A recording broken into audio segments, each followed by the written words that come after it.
Hello students, मैं नीरज श्रीवास्तव। आप सभी का MNBCC में स्वागत है। आज हम लोग पढ़ेंगे इटली के एकीकरण की सबसे बड़ी बाधा क्या थी। इटली के एकीकरण में सबसे बड़ी बाधा इटली की भौगोलिक परिस्थिति थी। इटली की भौगोलिक स्थिति सही नहीं थी और साथ ही साथ इटली की प्रशासनिक और आर्थिक स्थिति भी सही नहीं थी, जिसके कारण इटली के एकीकरण में कई बाधाएं उत्पन्न हो रहे थे। इसके अतिरिक्त मध्य इटली में पोप का राज था, इसलिए उत्तरी इटली और दक्षिणी इटली दोनों का एकता के एक सूत्र में बांधना बहुत ही कठिन था। इसके अतिरिक्त इटली कई छोटे बड़े राज्यों में बटा हुआ था। फ्रांस और ऑस्ट्रिया जैसे विदेशी मुल्कों का भी इटली में काफी हस्तक्षेप था, इसलिए इटली का एकीकरण संभव नहीं था। हम लोग पढ़ेंगे मेजिनी का परिचय। मेजिनी का जन्म 1805 ईस्वी में सार्डिनिया के जिनोवा नगर में हुआ था। मेजिनी का पूरा नाम जोसेफ मेजिनी था। मेजिनी को इटली के राष्ट्रीय आंदोलन का पैगंबर या मसीहा कहा जाता है। मेजिनी एक साहित्यकार था। वह गणतांत्रिक विचारों का समर्थक और एक योग्य सेनापति था। मेजिनी में आदर्शवादी गुण अधिक और व्यवहारिक गुण काफी कम थे। मेजिनी बचपन से ही देश प्रेम की भावना से ओतप्रोत था। वह इटली के एकीकरण के लिए यंग इटली का 1831 ईस्वी में निर्माण किया। इसका मुख्य उद्देश्य था इटली प्रायद्वीप से विदेशी हस्तक्षेपों को पूरी तरह से समाप्त करना। इस संस्था के निर्माण होने के बाद इटली के नवयुवकों में एक नई जोश जाग गई और वह अपने देश के एकीकरण के लिए पूरी तरह से तन मन से सभी समर्पित हो गए। 1834 ईस्वी में मेजिनी के द्वारा यंग यूरोप का निर्माण किया गया। इस संस्था के द्वारा इटली के कई छोटे बड़े राज्यों में आंदोलन शुरू हो गए। इसके साथ ही साथ यूरोप के कई देशों में भी आंदोलन तेजी से विकसित होने लगे। उस आंदोलन को और मजबूती भी मिला इस संस्था के माध्यम से, जिसके बाद मेजिनी ने इटली का एकीकरण कर एक नए गणराज्य के रूप में उसे विकसित करना चाहता था, लेकिन मेजिनी को इसमें सफलता हासिल नहीं हुई क्योंकि इटली के एकीकरण में काफी बाधाओं का सामना करना पड़ा। काउंट काबूर का परिचय।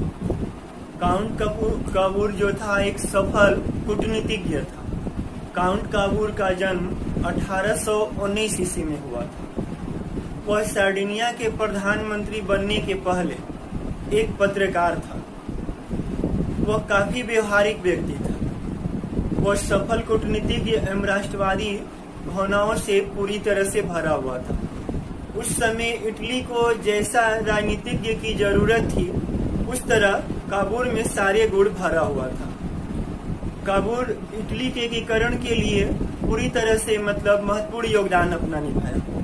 वो चाहता था कि इटली का एकीकरण कर दिया जाए। उसके लिए उसने अपनी सबसे पहले सैन्य सेवा को विकसित करने की कोशिश किया।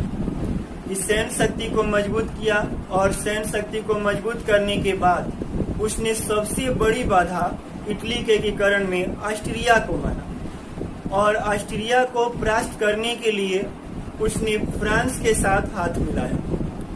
फ्रांस से दोस्ती का हाथ बढ़ाकर उसने ऑस्ट्रिया को परास्त करने की हर रणनीति को तैयार किया। उसने फ्रांस का समर्थन एवं सहयोग पाकर इटली के एकीकरण करने की पूरी दावपेच को अपनाया। 1859 में फ्रांस के साथ मिलकर ऑस्ट्रिया पर उसने आक्रमण कर दिया, जिसमें ऑस्ट्रिया को करारी शिकस्त मिली। इसके बाद लोम्बार्डी पर सार्डिनिया का पूरा अधिकार हो गया।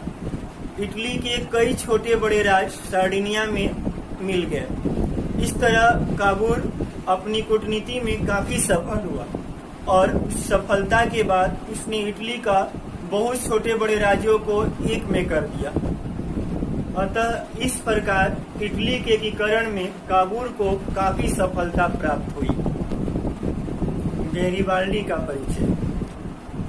गैरिबाल्डी का भी योगदान इटली के एकीकरण में महत्वपूर्ण माना जाता है। गैरिबाल्डी ने निस्वार्थ भावना, देशभक्ति का ऐसा परिचय दिया जिससे मतलब विश्व के इतिहास में ऐसा उदाहरण मिलना काफी कठिन है। गैरिबाल्डी के अंदर देशभक्ति की भावना ऐसे उत्पन्न हुई थी कि वो अपनी सारी संपत्ति देश के लिए समर्पित करने को तैयार थे। गैरिबाल्डी पेशे से एक नाविक था। वह अपने कर्मचारी और स्वयंसेवकों को मिलाकर सेना का गठन किया और जिसे लाल कुर्ती के नाम से जाना जाता है। इस सेना के साथ मिलकर उसने इटली के कई छोटे बड़े राज्यों पर आक्रमण किया। इसके बाद 1862 ईस्वी में उसने रोम पर आक्रमण करने की योजना बनाई, लेकिन काउंट काबूर ने उसकी इस योजना को असफल कर दिया। उसके बाद गैरिबाल्डी ने इस योजनाओं को रोक दिया और उसके रोकने के बाद उसने अपनी सारी संपत्ति देश के नाम समर्पित कर दिया और एक किसान की भांति वह जीवन जीने लगा। इस तरह से काउंट काबूर, गैरिबाल्डी और मेजनी ने, इन तीनों ने इटली के एकीकरण में अपना महत्वपूर्ण योगदान दिया था। अब हम लोग अगला टॉपिक पढ़ेंगे, विलियम प्रथम के बिना जर्मनी का एकीकरण बिस्मार्क के लिए असंभव था कैसे। 1861 ईस्वी में विलियम प्रथम जब प्रासा का सम्राट बना, तो प्रासा के सम्राट बनने के बाद उसने सबसे पहला काम सैन्य संगठन को मजबूत करने में लगा। उसने सैन्य संगठन को मजबूत करने शुरू किया। सैन्य संगठन को मजबूत करने के लिए उसे काफी धन की जरूरत थी, लेकिन प्रासा की प्रतिनिधि सभा इसके खिलाफ थी। 1862 ईस्वी में प्रासा के प्रतिनिधि सभा ने धन देने से इनकार कर दिया, जिसके कारण प्रतिनिधि सभा और संसद के बीच संघर्ष शुरू हो गया और इस संघर्ष के संकट की घड़ी में भी विलियम प्रथम ने बिस्मार्क को प्रासा का प्रधानमंत्री नियुक्त किया। बिस्मार्क प्रधानमंत्री बनने के बाद वह चाहते थे कि प्रासा के नेतृत्व में ही जर्मनी का एकीकरण किया जाए, इसलिए वो सैन्य संगठन को मजबूत करने में जुट गया। 8 वर्षों तक कठिन परिश्रम करने के बाद जर्मनी का एकीकरण बिस्मार्क के द्वारा किया गया। अतः इसलिए कहा जाता है कि विलियम प्रथम के बिना जर्मन का एकीकरण बिस्मार्क के लिए संभव नहीं था। अब हम लोग अंतिम टॉपिक पढ़ेंगे, यूनानी स्वतंत्रता आंदोलन का वर्णन करें या परिचय दें। यूनान एक प्राचीन और सांस्कृतिक रूप से समृद्ध देश माना जाता था। यूनान का अपना गौरवमय अतीत रहा है। यूनान शुरू से ही विज्ञान, दर्शन, साहित्य, कला के क्षेत्र में काफी विकसित था, लेकिन कुछ समय बाद इसका पूरी तरह से पतन हो गया और यूनान तुर्की के अधीन हो गया। दिन प्रतिदिन तुर्की का जुल्म यूनान पर बढ़ने लगा, जिससे यूनान की जनता की स्थिति दिन प्रतिदिन खराब होती चली गई।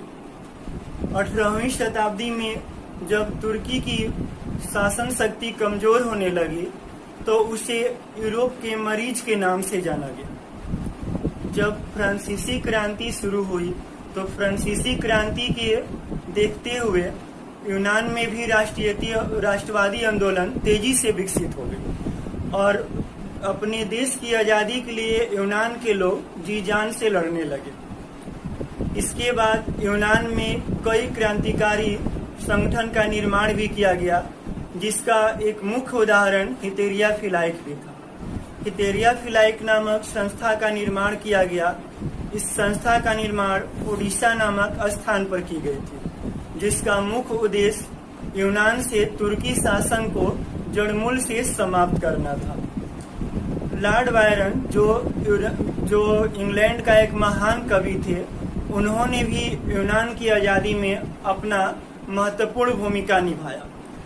इसके बाद 1821 ईस्वी में अलेक्जेंडर चिपसिलांटी के नेतृत्व में यूनान में तुर्की के खिलाफ आंदोलन शुरू कर दिया गया, लेकिन तुर्की ने इस आंदोलन को पूरी तरह से कुचल दिया। लेकिन इस आंदोलन के कुचलने के बाद भी यूनान के नवयुवकों में राष्ट्रवादी प्रेम कम नहीं हुआ और वह तेजी से बढ़ने लगा, जिसके बाद यूनान की जनता पूरी तरह से तुर्की के खिलाफ हो गई।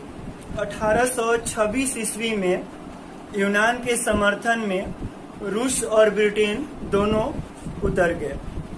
कुछ समय बाद फ्रांस भी यूनान के समर्थन में आ गया।